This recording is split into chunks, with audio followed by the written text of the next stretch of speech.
ವೀಕ್ಷಕರಿಗೆ ನಮಸ್ಕಾರ. ಇದು ಪಂಪನ ವಿಕ್ರಮಾರ್ಜುನ ವಿಜಯಂ ಕಾವ್ಯದ ತೃತೀಯ ಆಶ್ವಾಸದ 73ನೇ ಪದ್ಯ.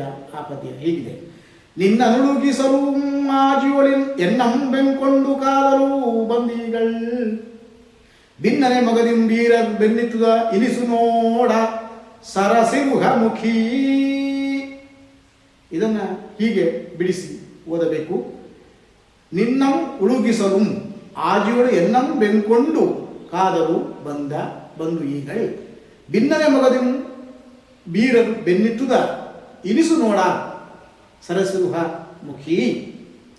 ದ್ರೌಪದಿಯನ್ನು ಉದ್ದೇಶಿಸಿ ಅರ್ಜುನ ಸರಸಿರುಹ ಮುಖಿ, ತಾವರೆಯಂಥ ಮುಖವುಳ್ಳವಳೇ ಎಂದು ಹೇಳುತ್ತಾ, ನಿನ್ನನ್ನು ಉಳುಗಿಸಲು, ನಿನ್ನನ್ನು ಪಡೆಯಲು ಅಥವಾ ನಿನ್ನನ್ನು ಹೊಂದಲು, ಆಜಿಯೊಳೆನ್ನಂಬೆಂಕೊಂಡು ಕಾದಲು, ಅದಕ್ಕಾಗಿ ಆಜಿಯಲ್ಲಿ ಸಮರಾಂಗಣದಲ್ಲಿ ನನ್ನನ್ನು ಬೆಂಕೊಂಡು ಕಾದಲು, ನನ್ನನ್ನು ಎದುರಿಸಿ ಕಾದಲು ಬಂದು ಈಗಳ್ ಭಿನ್ನನೆ ಮಗದಿಂ ಬೀರರು ಬೆನ್ನಿತ್ತುದ, ಬಹಳ ನೊಂದು ಭಿನ್ನನೆ ಮೊಗದಿಂ ನೊಂದ ಮುಖದಿಂದ ಬೀರರಾದವರು ಬೆನ್ನಿತ್ತುದ ಬೆನ್ನು ಹಾಕಿದುದನ್ನು ಇನಿಸು ನೋಡು ಸರಸಿರುವ ಮುಖಿ, ಸ್ವಲ್ಪ ನೋಡು ಅಂತ ಅಲ್ಲಿ ತೋರಿಸ್ತಾನೆ. ಆವಾಗ ಕೆಲವರು ಓಡ್ತಿದ್ರು, ಕೆಲವರು ಎದ್ದನೋ ಬಿದ್ದನೋ ಅಂತ ಅಲ್ಲಿಂದ ಜಾಗ ಖಾಲಿ ಮಾಡ್ತಿದ್ರು. ಅಂಥವ್ರನ್ನ ನೋಡಿ ಅರ್ಜುನ ಹೇಳ್ತಾರೆ, ನೋಡು ನಿನ್ನನ್ನು ಪಡಿಬೇಕು ಅಂತ ಹೇಳಿ ಮತ್ತು ಸಮರಾಂಗಣದಲ್ಲಿ ನನ್ನನ್ನು ಎದುರಿಸಬೇಕು ಅಂತ ಹೇಳಿ ಕಾದಲಕ್ಕೆ ಬಂದಂಥ ಈ ರಾಜರೆಲ್ಲ ಈಗ ಬೇಸರ ಮಾಡಿಕೊಂಡು